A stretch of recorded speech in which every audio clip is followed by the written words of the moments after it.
Graça e paz, meus amados irmãos, mais uma vez reunidos agora para o nosso pequeno grupo das quartas-feiras.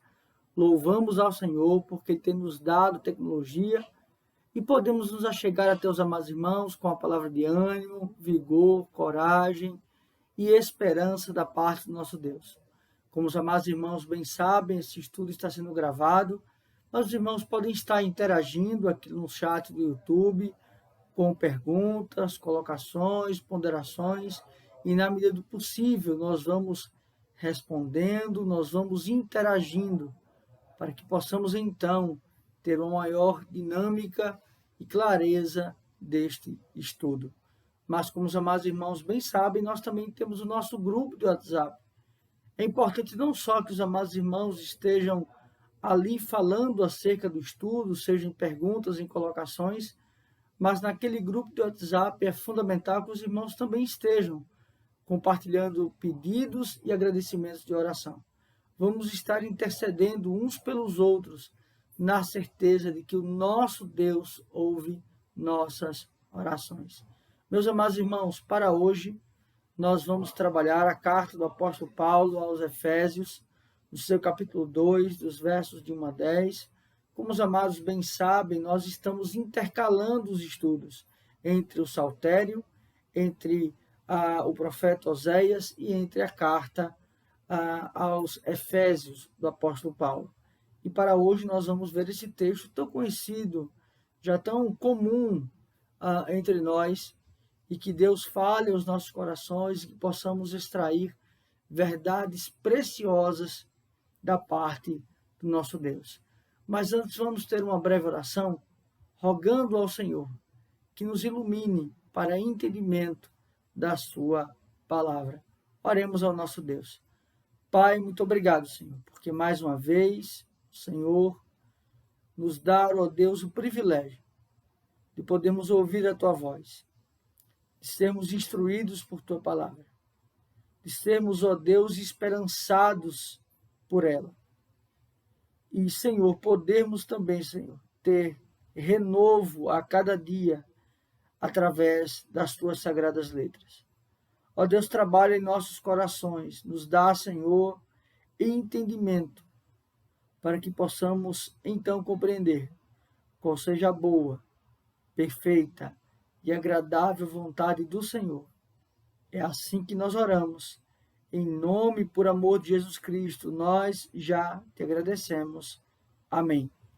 Certamente, meus amados irmãos, nós, em alguma vez em nossas vidas, pensamos acerca do mérito.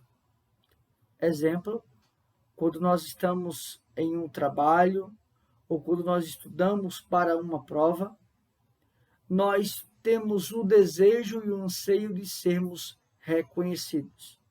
O reconhecimento muitas vezes faz parte do ego humano, buscar entre os homens, entre um patrão no trabalho, o reconhecimento de algo, então, feito por sua parte.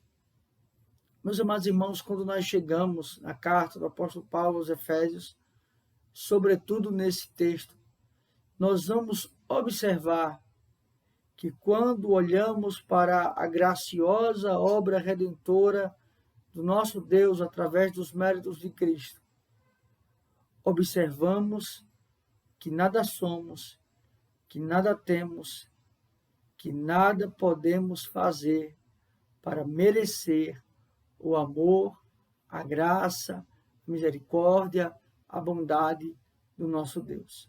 Aqui então o apóstolo Paulo ele vai nos deixar claro acerca deste ato tão glorioso, tão sublime, que é o ato livre, a vontade decretiva e de desejo de Deus, e então nos conceder livremente a sua graça, o seu favor, a sua misericórdia.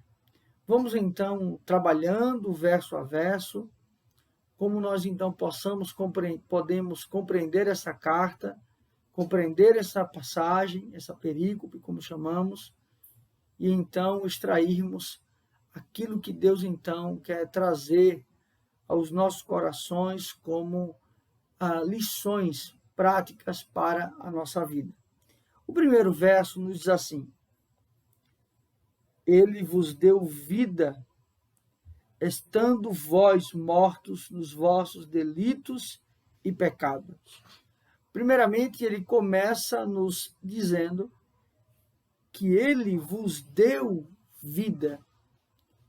Perceba que, então, ele traz essa concepção de destacar a Deus. Ele vos deu. Este dar aqui em um ato de Deus é um ato livre, incondicional. Não há contrapartida da parte de Deus.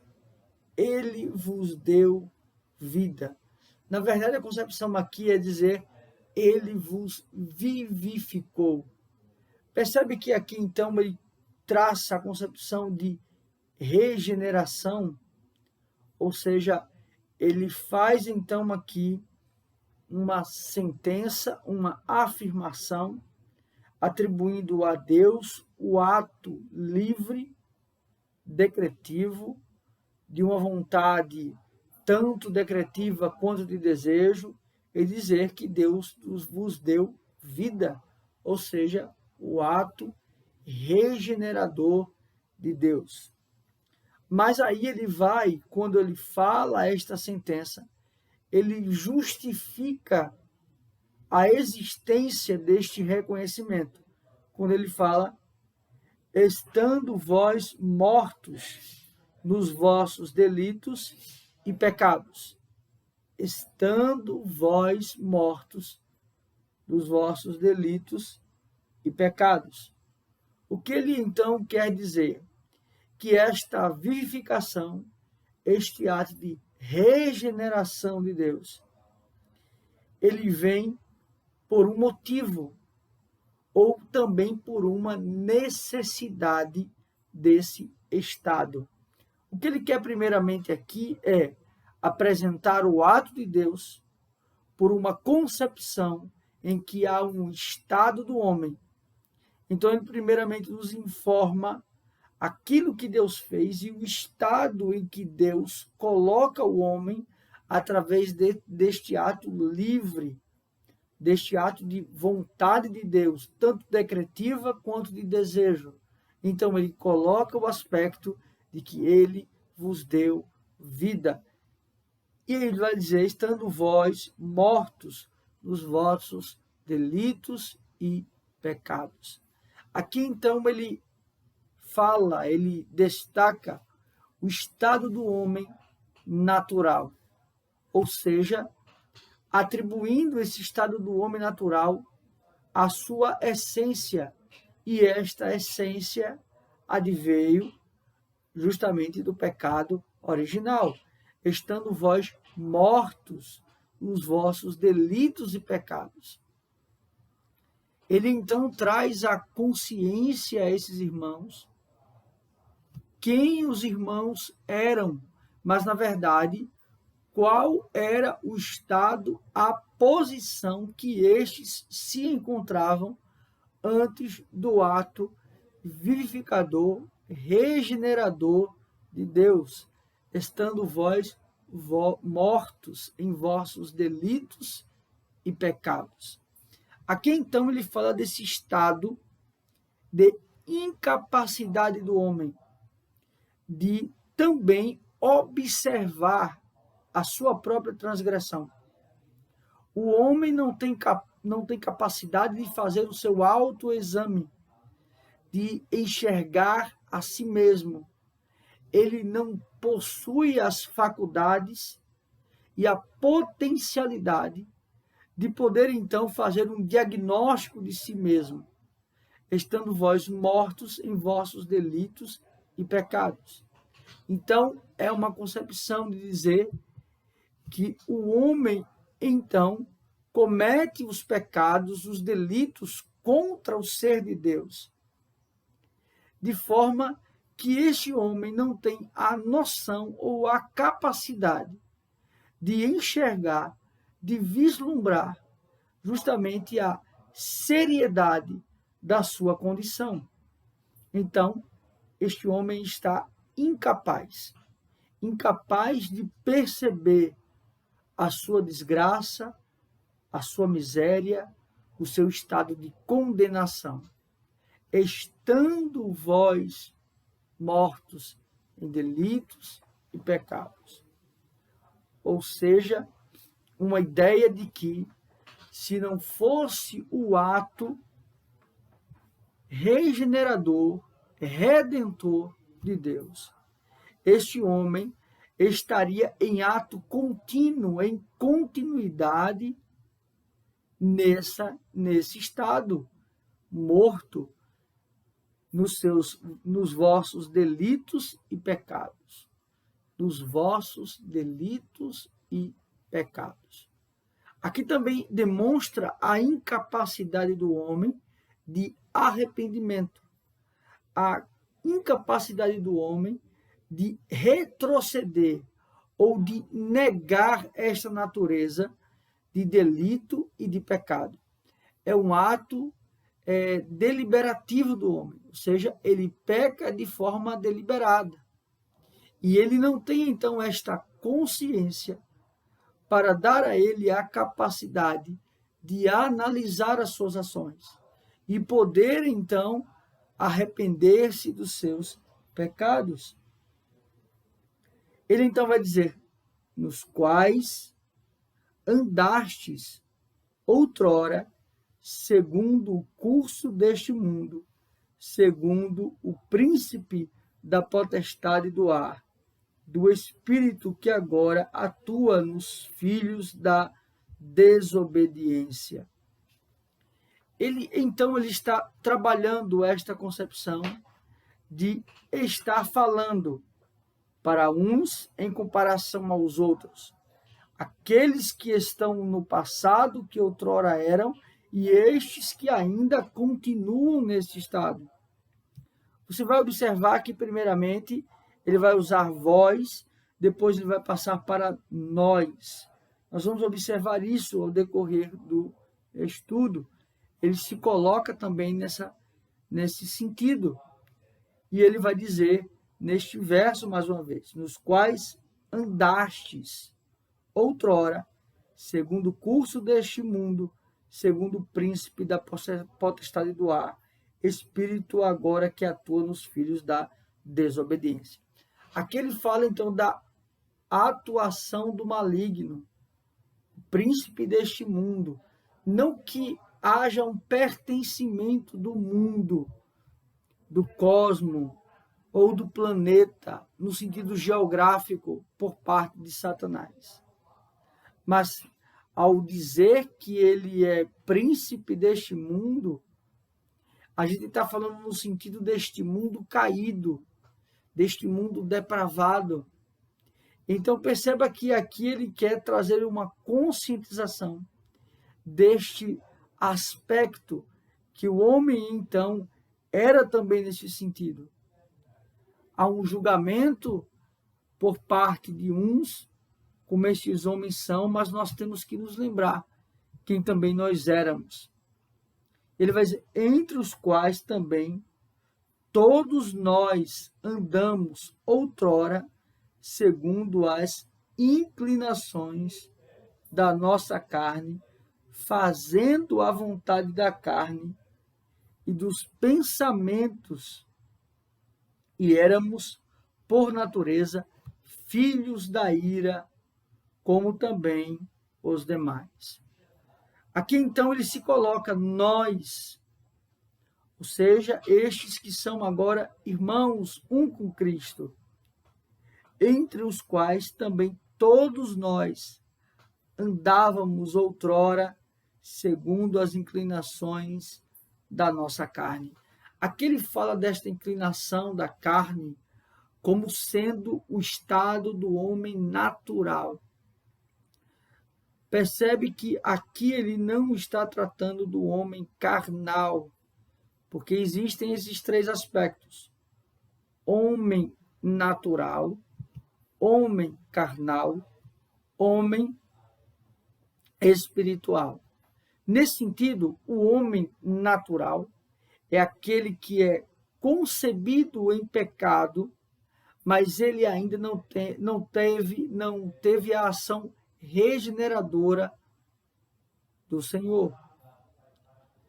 O homem carnal, que pode também às vezes ser uma expressão para o homem natural, ele é aquele homem que teve o ato regenerador do Senhor, salvo, porém ainda não trabalha o seu aspecto da santificação.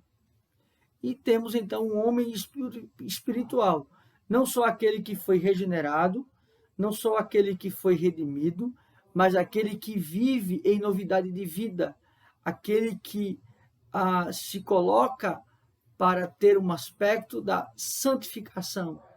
Ele busca então esta santificação.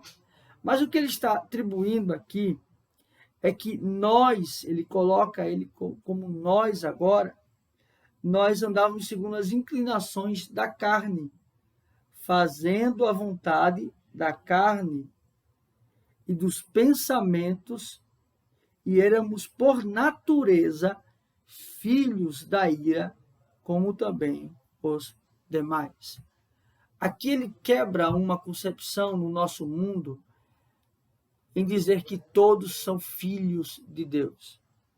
Não, os filhos de Deus são aqueles que, por adoção, através da obra de Cristo, eles então são considerados filhos de Deus, pois a sua filiação está em seu relacionamento com Cristo, ou seja, a mediação de Cristo para a filiação para com Deus.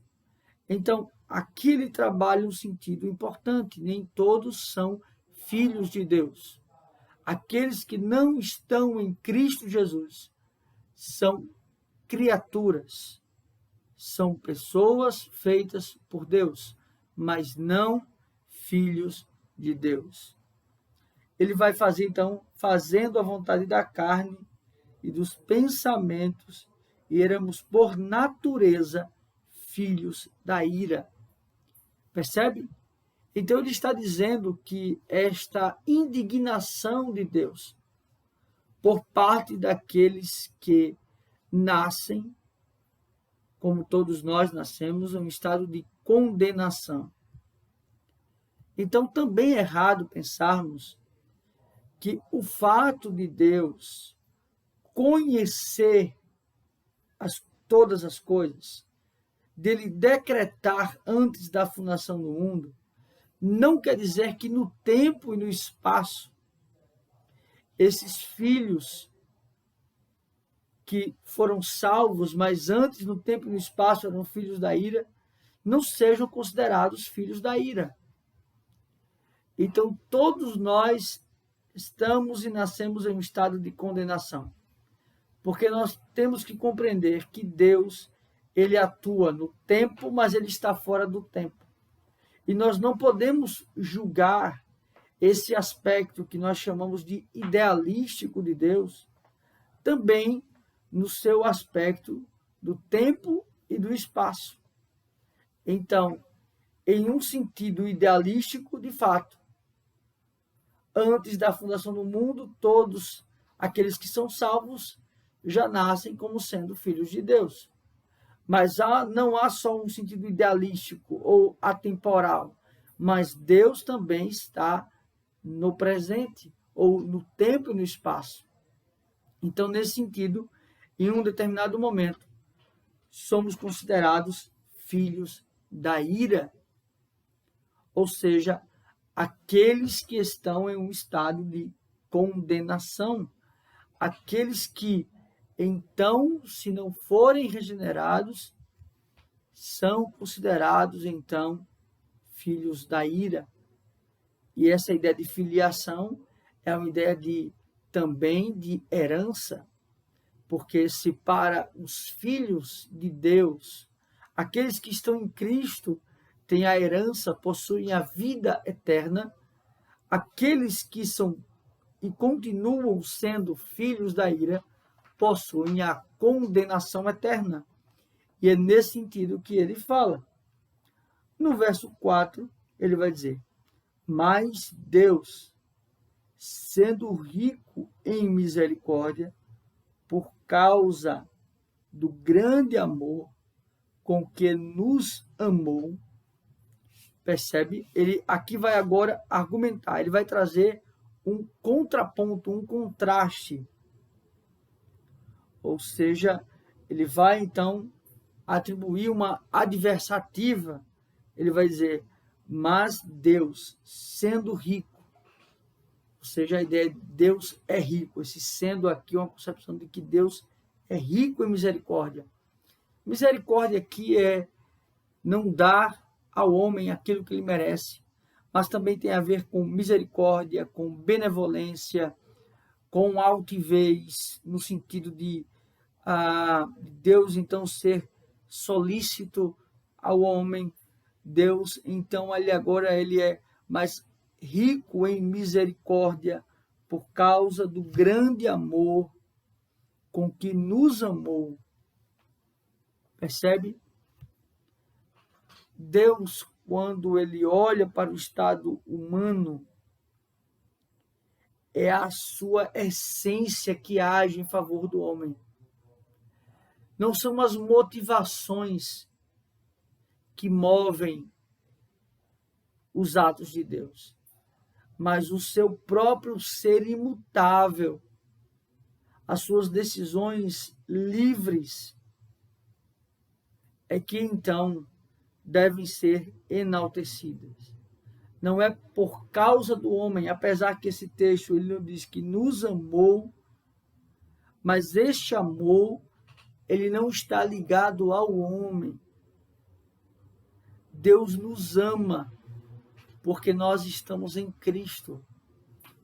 O seu amor para conosco é um amor que é atribuído a Cristo. Nós amamos a Deus porque ele nos amou primeiro, e ele nos amou primeiro em Cristo. Então é isso que o texto vai nos dizer.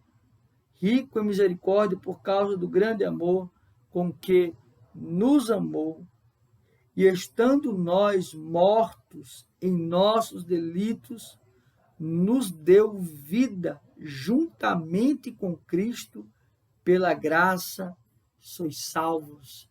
Ou seja, pela graça sois salvos. O que quer dizer isso, meus irmãos? Isto quer dizer, então, que estando nós mortos, incapazes, sem nenhum tipo de potencialidade para responder qualquer ato de Deus. E esta é uma grande discussão, porque a morte é separação, mas muitos, por exemplo, arminianos vão defender que o homem não está em um estado de morte. Não, que o homem está em um estado, vamos dizer assim, de coma, ou que há no homem ainda algumas capacidades ou potencialidades que permitem com que esse homem possa responder ou não a Deus. E aí, então, eles atribuem ao homem uma concepção de neutralidade do homem, a possibilidade de escolha do homem. Mas não é isso que a Bíblia trabalha. A Bíblia nos diz que não há um justo, nenhum só sequer. Não há quem entenda, não há quem faça o bem, não há quem busque a Deus. Percebe? É o sentido natural do ser. Então, o estado de morte é um estado que o homem fica incapaz de qualquer ato. É como, por exemplo, você preparar um prato de comida. Seja, vamos supor, uma lasanha, você chega para um defunto e oferece. Chega próximo a ele, coloca a lasanha perto dele, para ver se o olfato, né? Se, por exemplo, o aroma daquele alimento ele desperta, mas não há como este homem responder, porque ele não tem a capacidade, ele está morto, então ele não responde. Ele não sente esse cheiro, ele não consegue falar, ele não consegue ver, ele não consegue ouvir. Então o estado aqui é de morte. Estando nós mortos em nossos delitos e pecados. E aí ele vai dizer, estando nós mortos em nossos delitos, nos deu vida juntamente com Cristo. Nos deu vida por meio de Cristo. É como se fosse um ato contínuo. Cristo morre, nós morremos. Cristo ressuscita, nós ressuscitamos. Percebe? É um ato de que Cristo, então, no seu ato, ele cumpre aquilo que é prometido e, ao mesmo tempo, ele tipifica aquilo que haverá conosco em um estado de glória, em um estado de glorificação. Nos deu vida juntamente com Cristo pela graça, através da graça, por meio da graça, sois salvos. Você é liberto. Deus te deu um presente. Este é o grande ponto. A graça é um favor que eu não mereço. Ou seja, Deus me dá aquilo que eu não mereço receber. Então, pela graça, sois salvos. Percebe? Sois libertos. Salvo de quê? Esta é uma grande questão. Salvo da condenação eterna. Salvo da morte eterna. Deus nos liberta. Verso 6. E juntamente com ele, nos ressuscitou e nos fez assentar nos lugares celestiais em Cristo Jesus. Este em Cristo, né? Por meio de Cristo, através de Cristo. Aqui é uma concepção de garantia. Aquela ideia que eu falei, Cristo ressuscita, nós ressuscitamos. Essa sentença que ele está trazendo não é algo que vivemos nessa vida, mas é algo futuro, é algo do estado de glorificação. Assentar nos lugares celestiais em Cristo Jesus. Este assentar nos lugares celestiais, ou termos então um lugar garantido, ou seja, ter um assento, ter um lugar que nos garanta, este lugar é garantido pelos méritos da obra e da pessoa de Cristo, para mostrar nos séculos vindouros a suprema riqueza da sua graça em bondade para conosco. A riqueza da sua graça em bondade para conosco. A concepção de que, através deste ato, Deus se revela aos seus. Deus se revela ao homem. Ele vai dizer, então, que a sua graça em bondade para conosco em Cristo Jesus. Ele vai dizer, porque pela graça sois salvos mediante a fé, e isto não vem de vós, é dom de Deus. Este é um dos versículos mais conhecidos desta passagem. Porque pela graça. Aqui é uma afirmativa. Porque através da graça sois salvos mediante a fé, e isto não vem de vós, é dom de Deus. O aspecto do grego aqui não é atribuir que nós temos a graça através do ato de fé. Perceba, o ato gracioso de Deus não é precedido, na verdade não sucede, não vem após ao ato de fé do homem. Pela graça sois salvos mediante a fé, e isto não vem de vós, é dom de Deus. Aqui ele está dizendo que tudo isto é um ato de Deus. Não é só a fé que é um dom de Deus, mas a graça que me traz a salvação também é dom de Deus. E isto não vem de vós, é dom de Deus. É Deus que então regenera o homem, trazendo o homem à razão, à transformação de mente, a metanoia, a concepção de que esta mente, então, ela é transformada. Percebe? Pela graça sois salvos mediante a fé, isso não vem de vós, é dom de Deus. Não de obras, para que ninguém se glorie.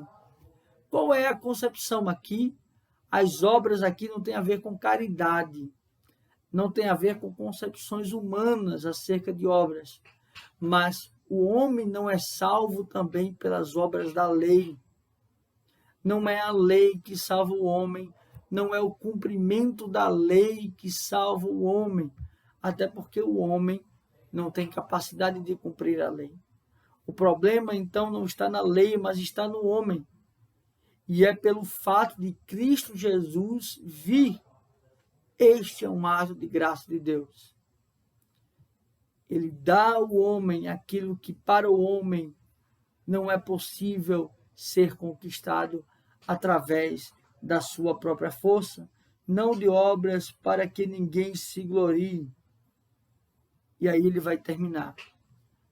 Por quê? Porque a ideia aqui no verso 9, ainda indo para o final, já, meus irmãos, é dizer que não há nenhum ato humano no ato redentivo, regenerador de Deus. Ou seja, é um ato monergístico de Deus. É um ato de mão única de Deus. Não há parte humana na salvação. Porque se houvesse qualquer tipo de ato humano na salvação, não seria graça, não seria favor imerecido. Porque se há parte humana, então o homem merece alguma coisa. Mas aqui ele deixa claro que nada o homem merece, não de obras, não de mérito humano, para que ninguém se glorie. E ele vai dizer no verso 10, pois somos feitura dele, criados em Cristo Jesus, para as boas obras, as quais Deus de antemão preparou para que andássemos nela. Primeiramente aqui, ele fala nesse verso 10, pois somos feitura dele, criados em Cristo Jesus. A ideia aqui não é atribuir antes da queda. Não é a concepção da imagem e semelhança de Deus, até porque esta nunca foi perdida. Ela foi distorcida, mas todo ser humano é imagem e semelhança de Deus. Seja ele salvo ou não salvo, ele é imagem e semelhança de Deus. Qual é a concepção do texto aqui, então? É que esta feitura, ou ser como, tem a ver com Cristo. Não tem a ver com o primeiro Adão, mesmo no seu estado de perfeição, no seu estado antes da queda. Mas tem a ver com o segundo Adão. Esta imagem, então, agora sendo restaurada, esta imagem, então, agora sendo plena, não através do cumprimento do pacto de obras, mas através do pacto da graça, feito mediante Cristo Jesus. Então, perceba que esta imagem e semelhança de Deus, ela é plenamente restaurada, não mais distorcida, agora através do próprio Cristo. Pois somos feitura dele, criados em Cristo Jesus. Criados em Cristo Jesus. A concepção da criação. Percebe? Cristo está presente na criação em Gênesis. É isso que o prólogo de João vai trabalhar. Nada que foi feito sem ele se fez, né? Tudo foi feito por meio dele e para ele. Romanos também vai trabalhar desta forma na sua doxologia. Então perceba mais a ideia aqui de criar este novo homem, a novidade de vida, e agora sustentados em Cristo, no estado que virá, o estado de glória. Ele vai dizer, para as boas obras as quais Deus de antemão preparou para que andássemos nela, ou seja, andássemos nela. As obras, que obras? As obras da lei, porque o que o texto quer nos deixar claro aqui é que o homem, então, refletirá plenamente a imagem e semelhança de Deus. Ele será glorificado através de Cristo Jesus, quando ele vir na sua segunda vinda, e então este homem estará pleno, glorificado, perfeito, mas sempre é bom enfatizar, o homem no seu estado de glorificação, ele não será imutável, ou seja, não terá mais a capacidade de pecar. Não, a imutabilidade é um atributo exclusivo de Deus. Só Deus é imutável. O nosso estado de não mais pecar estará sustentado para toda a eternidade através de Cristo. Ou seja, eternamente nós seremos sustentados por Jesus Cristo, por sua pessoa e por sua obra, o que nos garante a permanência justamente na eternidade é a existência infinita, eterna de Cristo Jesus, reinando sobre todas as coisas, reinando sobre todos nós. Meus amados irmãos, que palavras maravilhosas nós temos e como podemos então ser gratos ao Senhor por tão sublime graça, por tão sublime amor. Nós sempre queremos reconhecimento das pessoas, aplauso das pessoas. Ficamos tristes e frustrados quando as pessoas não reconhecem o trabalho que fazemos ou os nossos esforços. Mas saibam, meus amados irmãos, quando olhamos para as Escrituras, nós também devemos ter este olhar para reconhecer tudo que Deus nos fez através dos méritos de Cristo. Tudo que Deus nos concedeu através do nosso Senhor Jesus Cristo. E isso deve animar o nosso coração, isso deve esperançar o nosso coração, isso deve dar ao nosso coração descanso no Senhor para enfrentar as dores, as lutas, as lágrimas, para podermos superar desafios e então pensarmos não naquilo que não temos nesta vida ou neste mundo, mas naquilo que foi conquistado na cruz do Calvário, aquilo que foi garantido por Cristo. Tudo isso passará e nós estaremos para toda a eternidade com nosso Senhor e Salvador, Jesus Cristo. Que Deus assim os abençoe. Vamos orar mais uma vez, encerrando este estudo. Pai, muito obrigado.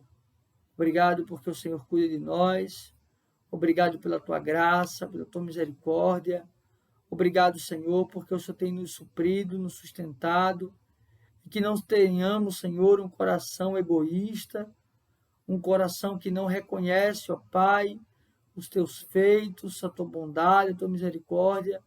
Nos dá, Senhor, um coração que sempre esteja reconhecendo não só aquilo que tu fizeste por nós, mas, sobretudo, aquilo que o Senhor é. Obrigado, Pai. fique conosco. É assim que nós oramos, em nome de Cristo. Amém. Que Deus assim os abençoe, meus amados irmãos.